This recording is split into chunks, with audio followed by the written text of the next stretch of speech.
الحمد لله رب العالمين والصلاة والسلام على رسوله الكريم أما بعد فأعوذ بالله من الشيطان الرجيم بسم الله الرحمن الرحيم رب اشرح لي صدري ويسر لي أمري واحلل عقدة من لساني يفقهوا قولي ربي زدني علما ربي يسر ولا تعسر وأفوض أمري إلى الله إن الله بصير بالعباد۔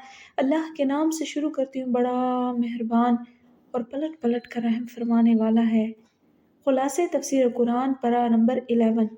اس پارے میں 2 صورتیں ہیں، سورہ توبہ اور سورہ یونس۔ سورہ توبہ کا آخری حصہ غزوہ تبوک کے بعد نازل ہوا۔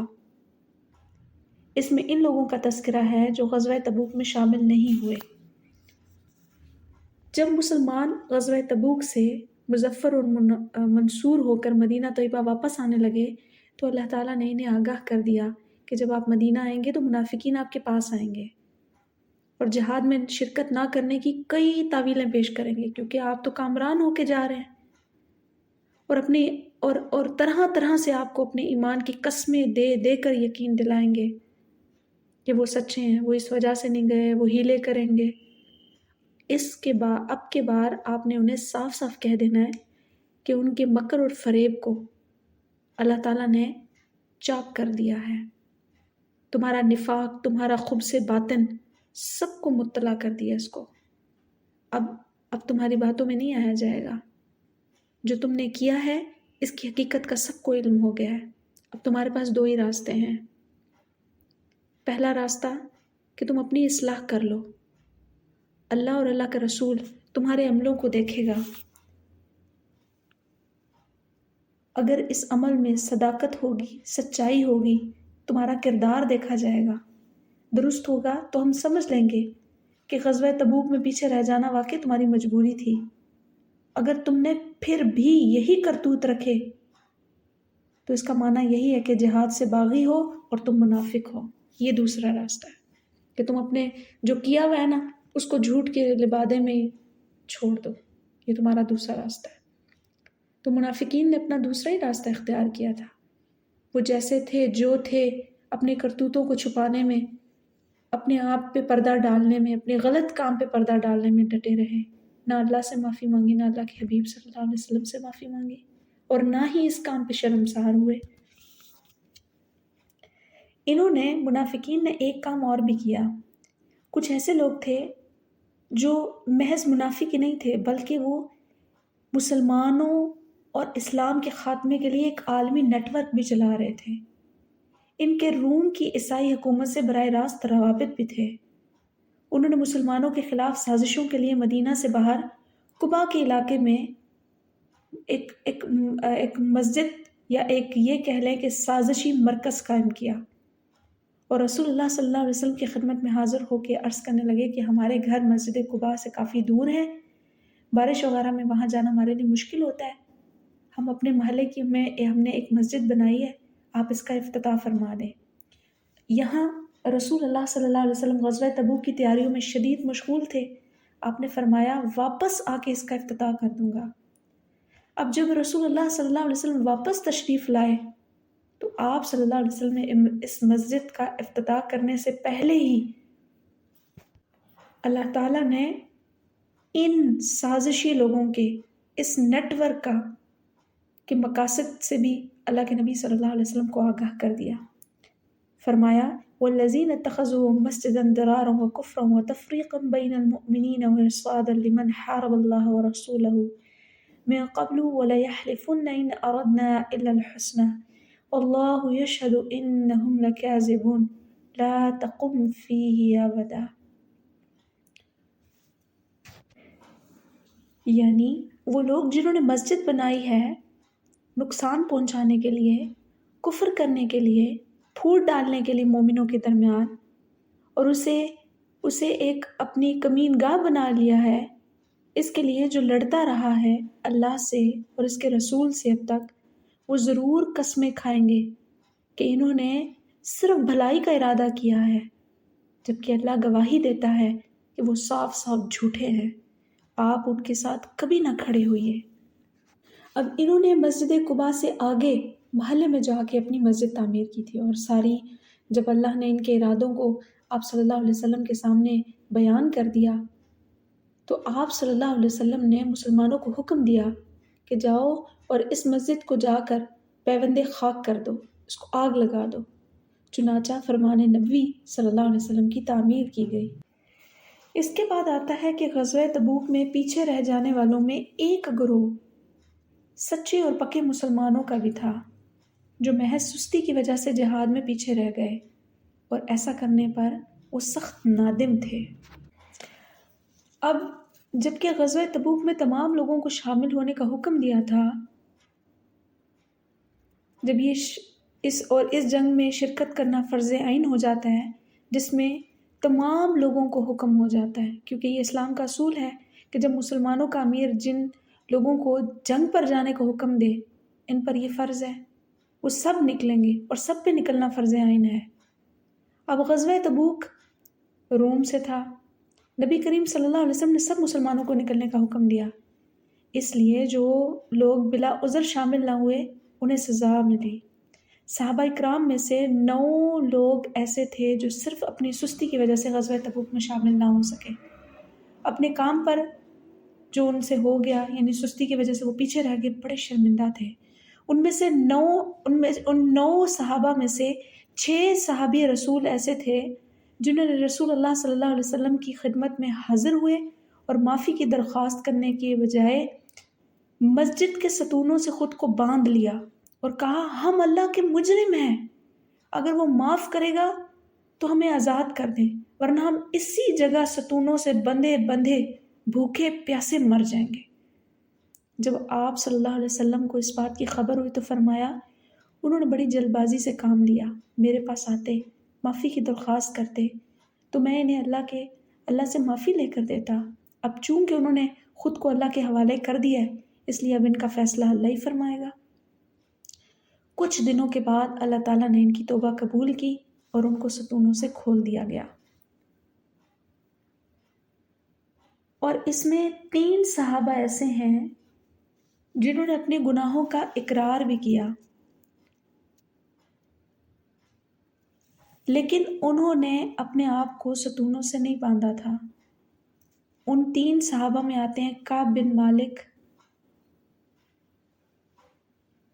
مرارہ بن ربیع اور حلال بن امیہ رضی اللہ تعالی عنہ، جنہوں نے مسجد کے ستونوں سے خود کو باندھا ہوا نہیں تھا، لیکن اللہ کے نبی صلی اللہ علیہ وسلم کی خدمت میں حاضر ہو کے سچ سچ بتا دیا اور اس پر معافی کی درخواست کی تھی، تو انہیں سزا دی گئی۔ اور سزا کیا ملی؟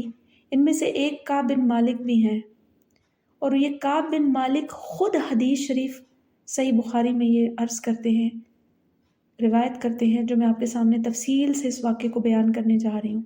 بڑا سبق آموز دلچسپ بھی ہے، اور یہ اپنی نوعیت کا ایک خاصی واقعہ ہے۔ سیدنا کعب رضی اللہ تعالیٰ عنہ خود ہی اپنا واقعہ سناتے ہیں، اور بڑا خوبصورت واقعہ ہے، بڑا طویل ہے، میں اس کو مزید مختصر کرنا چاہوں گی۔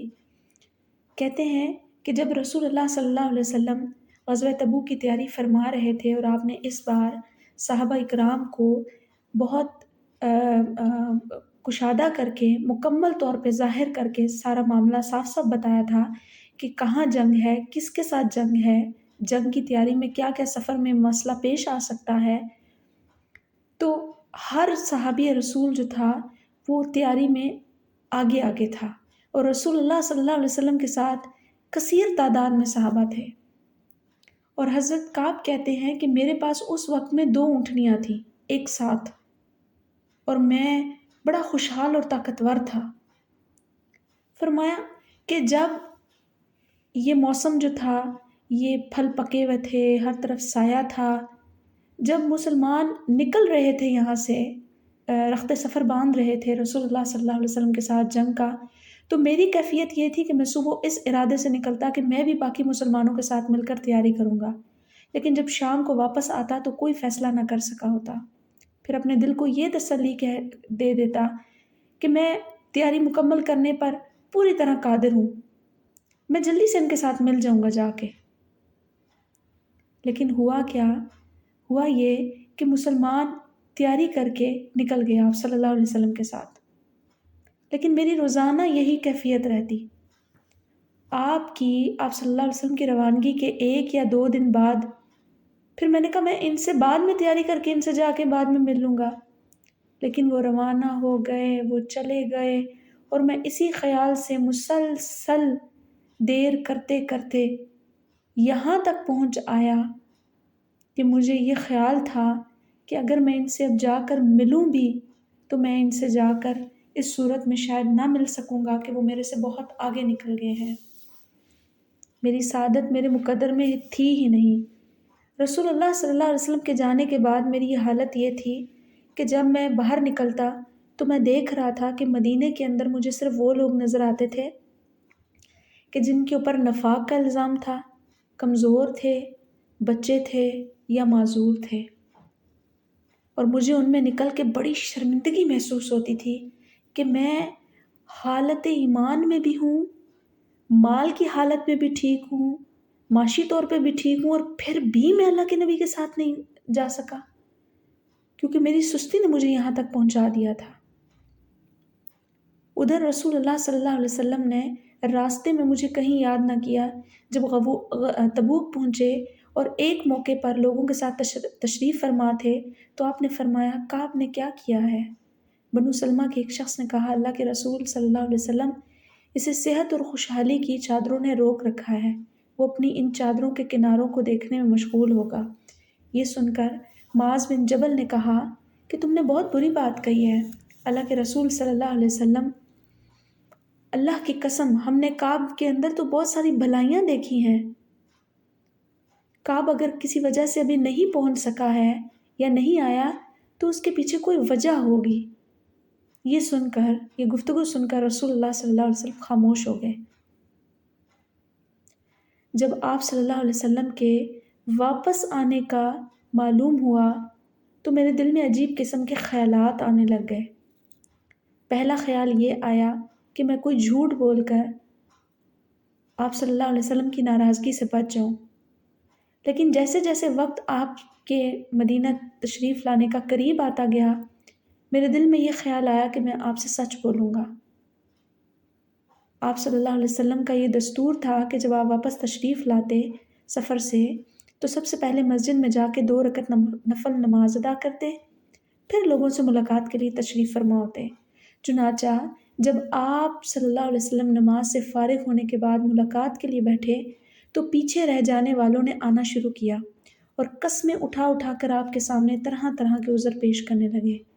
ان لوگوں کی تعداد کوئی 80 تھی یا 80 سے کچھ زیادہ تھی۔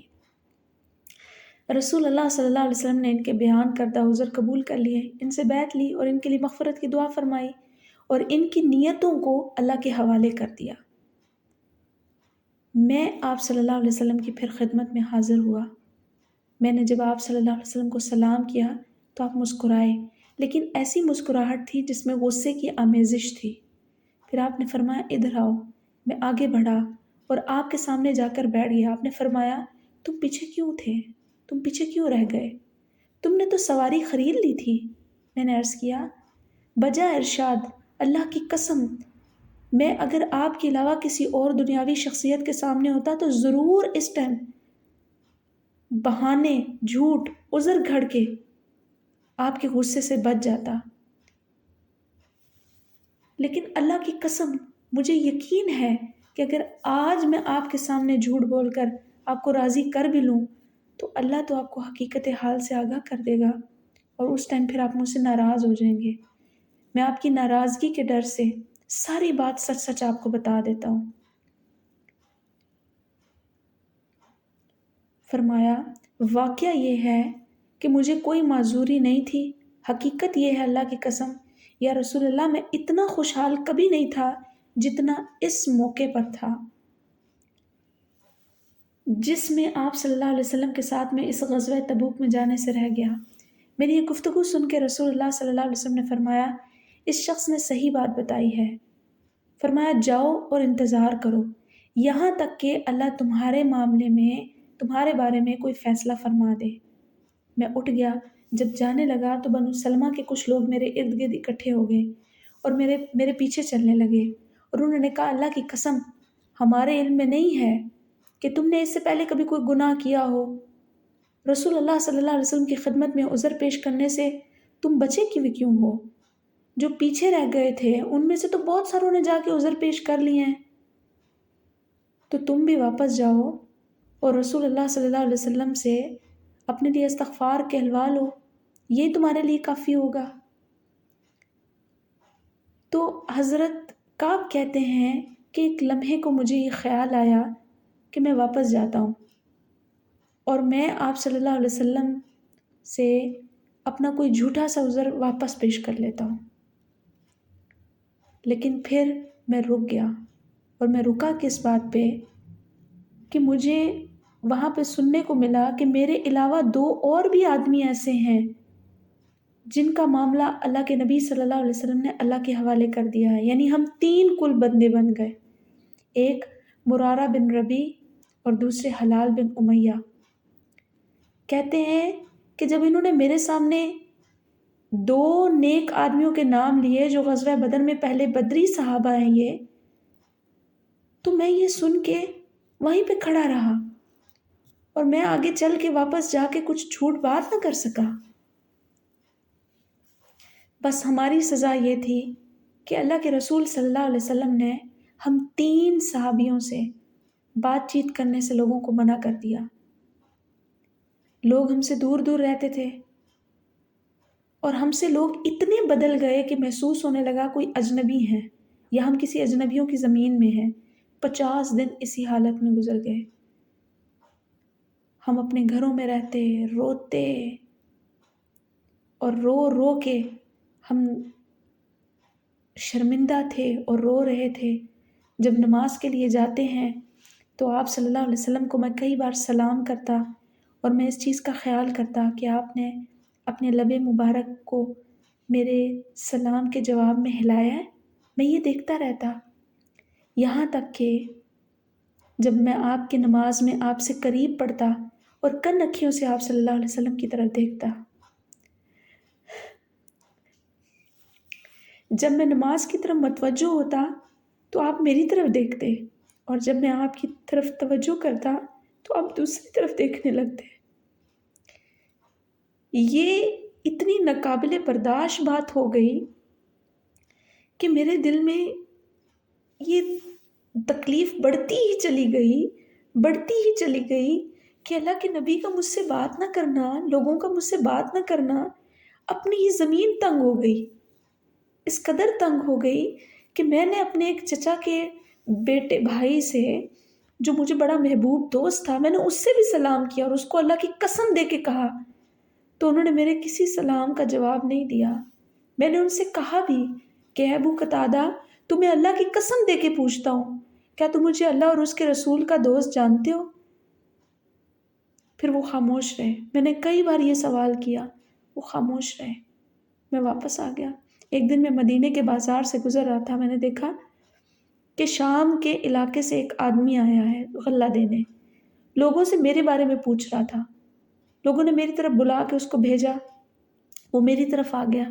جب وہ میرے پاس آیا تو میں نے اس سے یہ پوچھا کہ تم کیوں آئے ہو؟ تو کہتا ہے کہ میں تمہارے پاس شاہ غسان کا ایک خط لے کر آیا ہوں۔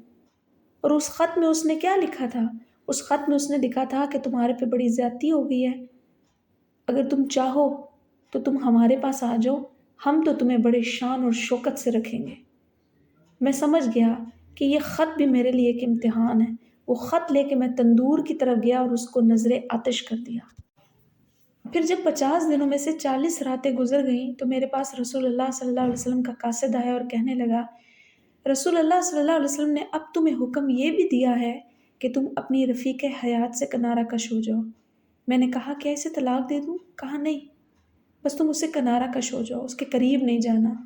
اور میرے دوسرے 2 ساتھیوں کو بھی اسی قسم کا حکم دیا ہے۔ میں نے اپنی بیوی سے کہا تم اپنے میکے چلی جاؤ اور جب تک اللہ تعالیٰ اس معاملے کا فیصلہ نہ فرما دے وہیں رہنا۔ الغرض اس کے بعد 10 دن اور گزر گئے۔ جس دن سے رسول اللہ صلی اللہ علیہ وسلم نے لوگوں کو ہمارے ساتھ بائیکاٹ کرنے کا حکم دیا تھا، اس دن سے 50 دن پورے ہو گئے۔ 50ویں رات کی صبح کو میں اپنے گھر کی چھت پر نماز فجر سے فراغت کے بعد بیٹھا ہوا تھا۔ میری حالت وہی تھی جس سے ذکر اللہ تعالیٰ نے کیا ہے کہ میں اپنی جان سے تنگ تھا، اور زمین اپنی فراغی کے باوجود میرے لیے بہت تنگ ہو گئی تھی، کہ اچانک میں نے کسی پکارنے والے کی پکار سنی، اور وہ کہتا ہے اے کعب بن مالک خوش ہو جاؤ۔ میں یہ سنتے ہی سجدے میں گر گیا اور سمجھ گیا کہ آزمائش کا وقت ختم ہو گیا ہے۔ دراصل رسول اللہ صلی اللہ علیہ وسلم نے نماز فجر کے بعد اعلان فرمایا تھا کہ اللہ تعالیٰ نے ان تینوں کی توبہ قبول فرما لی ہے، لہٰذا لوگ ہمیں خوشخبری دینے کے لیے دوڑے۔ کچھ لوگ خوشخبری دینے کے لیے میرے دوسرے دونوں ساتھیوں کی طرف بھی گئے، اور ایک شخص گھوڑا دوڑا کر میری طرف چلا، اور ایک دوڑنے والا جو قبیلہ اسلم کا فرد تھا دوڑ کر پہاڑ پر چڑھ گیا، اور اس نے تیز آواز نکالی جس کی آواز میں نے خوشخبری سنی تھی۔ میرے پاس پہنچا تو میں نے اپنے کپڑے اتار کر اس خوشخبری دینے والے کو انعام میں دے دیے، اور اللہ کی قسم میرے پاس اس دن ان کپڑوں کے علاوہ کوئی جوڑا نہ تھا، لہٰذا میں نے 2 کپڑے ادھار لے کر پہنے اور رسول اللہ صلی اللہ علیہ وسلم کی خدمت میں چل پڑا۔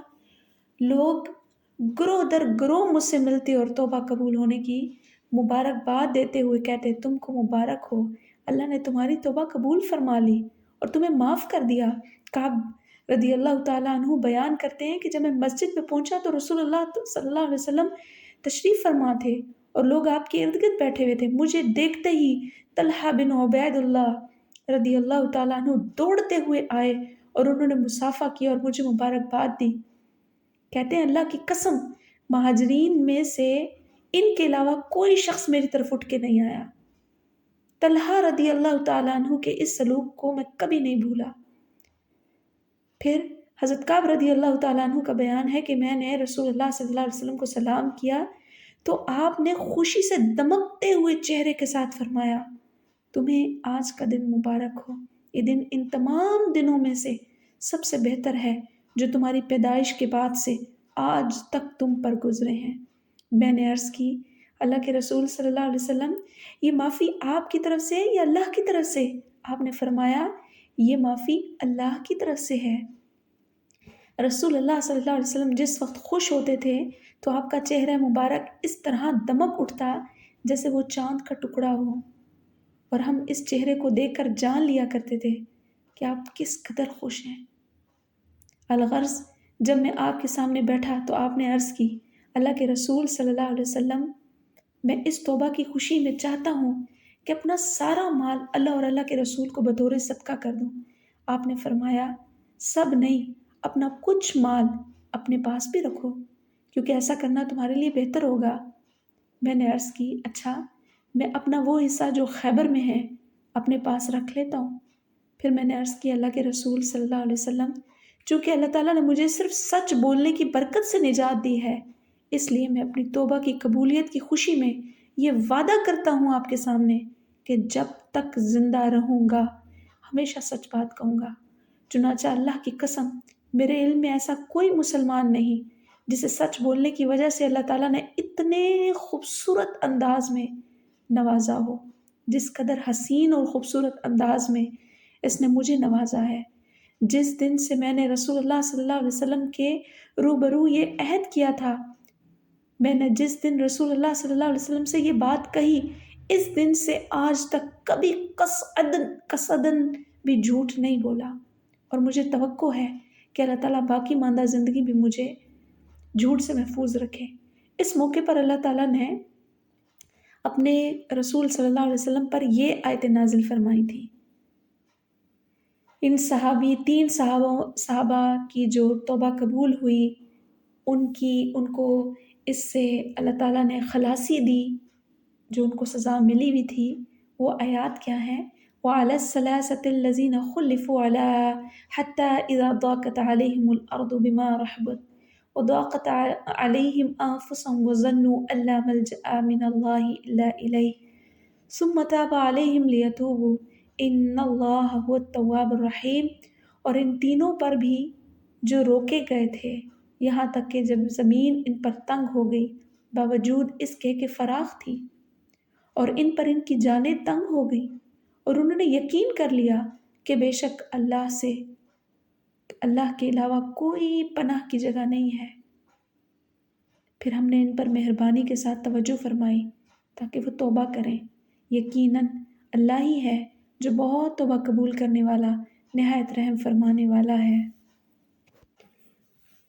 صحابہ کون ہیں؟ صحابہ کی تعریف۔ صحابی اس شخص کو کہتے ہیں جس نے اسلام قبول کیا، رسول اللہ صلی اللہ علیہ وسلم کے ہاتھ پر بیعت کی، پوری زندگی اسلام پر بسر کی ہو اور اسی پر موت آئی ہو۔ صحابہ اکرام میں 3 گروہ ہیں۔ سب سے افضل مہاجرین ہیں جنہوں نے مشکل حالات میں اسلام قبول کیا۔ دین کو بچانے کے لیے انہیں اپنا گھر بار چھوڑ کر ہجرت کرنی پڑی۔ دوسرا گروہ وہ ہے جنہوں نے حالات سے تنگ آ کر ہجرت کرنے والوں کو اپنے گھروں اور دلوں میں جگہ دی، ہر طریقے سے ان کی مدد کی، انہیں انصار کہتے ہیں۔ اور کچھ وہ ہیں جو باہر دیہاتوں میں رہتے تھے اور انہوں نے ایسے وقت میں اسلام قبول کیا جب اسلام ایک طاقتور بن چکا تھا، اس لیے انہیں نہ ہجرت کرنے کی ضرورت پیش آئی اور نہ ہی انہیں مہاجرین کی میزبانی کرنی پڑی۔ انفرادی سطح پر صحابہ اکرام کی 5 درجات ہیں۔ السابقون الاولون، جو ابتدائے اسلام میں مسلمان ہوئے۔ نمبر 2، جو لوگ جنگ بدر میں شریک ہوئے تھے۔ نمبر 3، وہ لوگ جو صلح حدیبیہ میں شریک تھے اور انہیں رسول اللہ صلی اللہ علیہ وسلم کے ہاتھ پر بیعت رضوان کی تھی۔ نمبر 4، فتح مکہ والے لشکر میں شامل ہونے والے بھی۔ اور 5ویں نمبر پہ پھر باقی تمام صحابہ اکرام رضوان اللہ اجمعین آ جاتے ہیں۔ صحابہ اکرام کا مقام اور مرتبہ یہ ہے کہ سارے اولیاء بھی مل کر ایک صحابی کے مرتبے تک نہیں پہنچ سکتے۔ رسول اللہ صلی اللہ علیہ وسلم نے فرمایا، میرا صحابی ایک مٹھی جو اللہ کے راستے میں خرچ کرے، کوئی عام شخص احد کے پہاڑ کے برابر سونا بھی خرچ کرے، تب بھی میرے صحابی کے ثواب کو نہیں پہنچ سکتا۔ سبحان اللہ۔ سورت کی آخری 2 آیات بیان ہوتی ہیں کہ رسول اللہ صلی اللہ علیہ وسلم مومنوں کے ساتھ، اپنی امت کے ساتھ انتہائی شفیق ہیں، انتہائی محبت کا رویہ رکھنے والے ہیں۔ اللہ تعالیٰ فرماتے ہیں، لَقَدْ جَاءَكُمْ رَسُولٌ مِّنْ أَنفُسِكُمْ عَزِيزٌ عَلَيْهِ مَا عَنِتُّمْ حَرِيصٌ عَلَيْكُمْ بِالْمُؤْمِنِينَ رَءُوفٌ رَحِيمٌ۔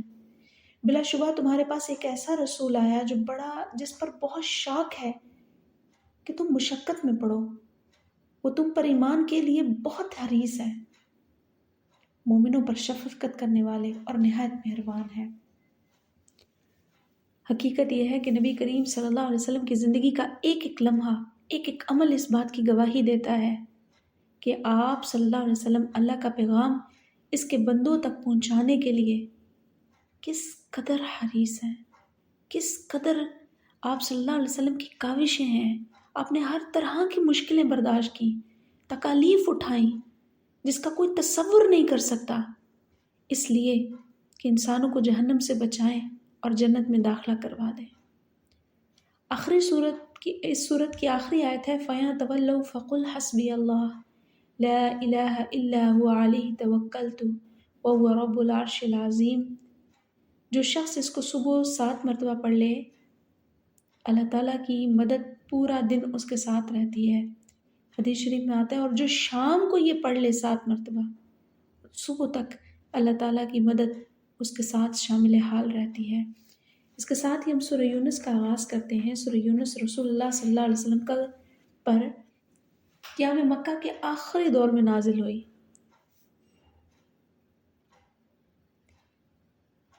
سورہ توبہ میں ہتھیاروں سے جہاد کا حکم دیا گیا، تو سورہ یونس میں کفار سے علمی مجادلہ اور لسانی جہاد کا حکم دیا گیا ہے۔ خصوصاً ان کے عقیدہ انکار رسالت، انکار آخرت اور انکار توحید کا رد کیا گیا ہے، اور ان کافروں کے جو مطالبات تھے اور اعتراضات تھے، ان کے جواب اس صورت میں بخوبی دیے گئے ہیں۔ سب سے پہلے آتا ہے کہ مشرکین عرب کا رسول اللہ صلی اللہ علیہ وسلم کی رسالت کا انکار کرنے کی وجہ۔ مشرکین اس لیے انکار کرتے تھے کہ وہ انسان ہیں،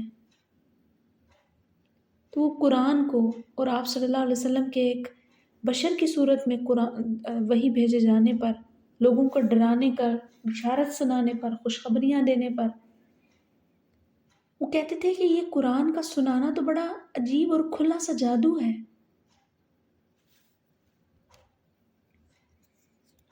اللہ رب العزت نے ان مشرکین جو عبادت اور دعا میں خود ساختہ معبود بھی بنا لیتے تھے، ان کا تذکرہ کرتے ہوئے کہا ہے کہ ان سے پوچھیے جب کسی بڑی مصیبت میں پھنستے ہو، جب تو تم اللہ کو پکارنے لگ جاتے ہو، اور جب تمہیں اس سے خلاصی مل جاتی ہے پھر تم زمین میں واپس جا کے ناحق سرکشی کرنے لگ جاتے ہو۔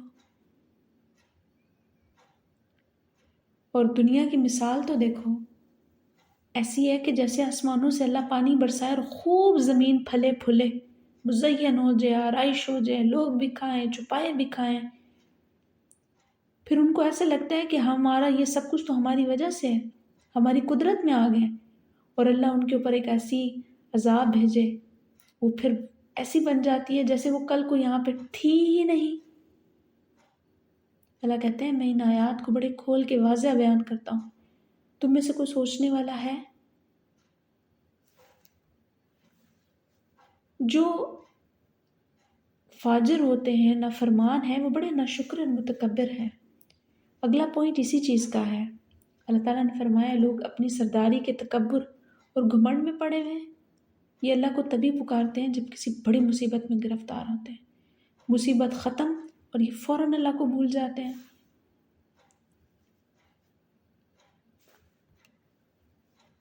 پھر آتا ہے کہ اگلا پوائنٹ آتا ہے کہ قرآن کا انکار کرنے کی وجہ کیا ہے ان کے پاس۔ قرآن کے مقابلے میں ان کے پاس کوئی دلیل نہیں ہے جس کی بنیاد پر وہ حق کا انکار کریں، بس وہ اپنی جہالت کی وجہ سے قرآن کا انکار کرتے ہیں۔ اس سے پہلے وہ کافر جو ہیں قرآن کو بدلنے کا مطالبہ کرتے ہیں، تو آپ صلی اللہ علیہ وسلم سے کہا جا رہا ہے ان سے کہہ دیجئے کہ میں اپنی طرف سے تو قرآن نہیں لایا ہوں کہ میں اس کو بدل دوں، میں تو وحی کی پیروی کرتا ہوں۔ بے شک اگر میں اپنے رب کی نافرمانی کروں تو میں تو اس دن کے عذاب سے ڈرتا ہوں۔ کہہ دے اگر اللہ چاہتا تو میں تمہیں یہ قرآن پڑھ کے نہ سناتا، اس کی خبر نہ دیتا، بس بے شک تم میں سے میں تمہارے ساتھ ایک عمر گزار چکا ہوں، کیا تم اس چیز کو سمجھتے نہیں ہو کہ قرآن بہت بڑا معجزہ ہے؟ اور اس کے بعد آتا ہے اولیاء اللہ۔ یہ اولیاء اللہ کون ہیں؟ ان کا مقام و مرتبہ بیان کیا گیا ہے۔ الا ان اولیاء اللہ لا خوف علیہم ولا هم یحزنون الذین آمنوا وکانوا یتقون لهم البشری فی الحیاۃ الدنیا وفی الآخرہ لا تبدیل لکلمات اللہ ذلک هو الفوز العظیم۔ سن لو بے شک اللہ کے دوست، ان کے اوپر کوئی خوف نہ ہوگا، نہ وہ غمگین ہوں گے، وہ جو ایمان لائے اور اپنے آپ کو بچا کے رکھتے ہیں، انہی کے لیے دنیا کی زندگی میں خوشخبری ہے اور آخرت میں بھی ہے۔ اللہ کی باتوں کے لیے کوئی تبدیلی نہیں ہے، یہ بہت بڑی کامیابی ہے۔ اولیاء کہتے ہیں دوست کو، اور اللہ کے دوست کی نشانی یہ ہے جس کو دیکھ کر اللہ یاد آئے، جس کے اندر عملی طور پر آپ دیکھیں گے کہ اس میں سے ہر انداز میں رب تعالیٰ کی رضا جھلکتی ہے، وہ ہر وہ کام کرنا چاہتا ہے جس سے اللہ راضی ہو، اس کو اولیاء کہتے ہیں۔ وہ ہر وہ رشتہ نبھاتا ہے جس کو اللہ نے نبھانے کا حکم دیا ہے، وہ ہر اس کام سے اجتناب کرتا ہے جس سے اللہ نے رکنے کا حکم دیا ہے، یہاں تک کہ اس کی ہر سانس کے ساتھ، اس کی ہر سانس جڑی ہے اس عمل کے ساتھ کہ اللہ کی خوشنودی اور اللہ کی رضا مل جائے۔ اس میں ایمان پہلی شرط ہے، اس کے بعد تقویٰ ہے۔ ایمان اور تقویٰ میں جس قدر اضافہ ہوتا جائے گا انسان ولایت میں ترقی کرتا چلا جائے گا۔ صحیح بخاری میں حدیث قدسی ہے، اللہ تعالیٰ فرماتا ہے جس نے میرے کسی ولی سے دشمنی کی اس کے خلاف میری طرف سے اعلان جنگ ہے، اور میرا بندہ جن عبادتوں کے ذریعے میرا قرب حاصل کر لیتا ہے ان میں سے کوئی عبادت مجھے اتنی پسند نہیں جس قدر وہ عبادت پسند ہے جو میں نے اس پر فرض کی ہے۔ میرا بندہ نوافل کے ذریعے سے بھی مجھ سے اتنا قریب ہو جاتا ہے کہ میں اس سے محبت کرنے لگ جاتا ہوں۔ سبحان اللہ۔ اس کے بعد نوح علیہ السلام اور موسیٰ علیہ السلام کی دعوت کا ذکر کیا گیا ہے، اور پھر اس کے بعد آتا ہے کہ فرعون کا جسد، اس کا جسم جو ہے بطور نمونہ قیامت تک کے لیے اللہ نے اس کو عبرت کا نشان بنا دیا ہے۔ پھر آتا ہے کہ موت کے وقت بھی توبہ قبول ہو جاتی ہے۔ اللہ کا اصول ہے کہ افراد اور اقوام کے لیے توبہ کا دروازہ اس وقت تک کھلا رہتا ہے جب تک ان کے سامنے موت کے آثار واضح ہو جائیں۔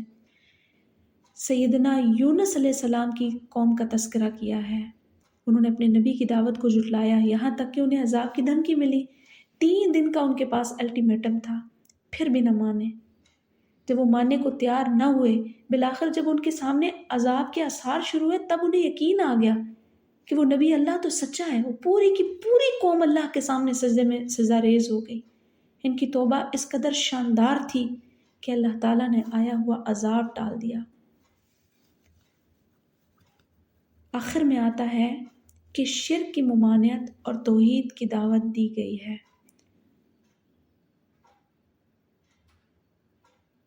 فرمایا اپنے چہرے کو یکسو ہو کر دین کی طرف سیدھا کر لو اور مشرکوں میں سے ہرگز نہ ہونا، اور اللہ کو چھوڑ کر اس چیز کو مت پکارو جو تمہیں نفع نہیں دے سکتی نہ تمہیں نقصان پہنچا سکتی ہے۔ اگر تم نے ایسا کیا تو ظالموں میں سے ہو جاؤ گے، اور اللہ اگر تمہیں تکلیف پہنچائے تو اس کے سوا دور کرنے والا تمہارے ساتھ کوئی بھی نہیں ہے، اور اگر اللہ چاہے کہ تمہارے ساتھ بھلائی کا ارادہ کر لیا اس نے تو اب اس کے فضل کو تمہارے اوپر سے کبھی کوئی ہٹا نہیں سکتا۔ اللہ جسے چاہے اپنے بندوں میں سے اپنی رحمت پہنچا دیتا ہے، اپنا فضل پہنچا دیتا ہے۔ بڑا بخشنے والا ہے، نہایت رحم والا ہے۔ ہم اللہ سے دعا گو ہیں کہ ہمیں فضل والے لوگوں میں شامل کر دے، وہ لوگ جن پر اللہ کا فضل نازل ہوتا ہے، وہ لوگ جو اللہ کی فضل کی کشتی میں سوار ہیں۔ اللہ ہمیں انہی ذو فضل لوگوں میں شامل فرما دے۔ وآخر دعوانا ان الحمد للہ رب العالمین۔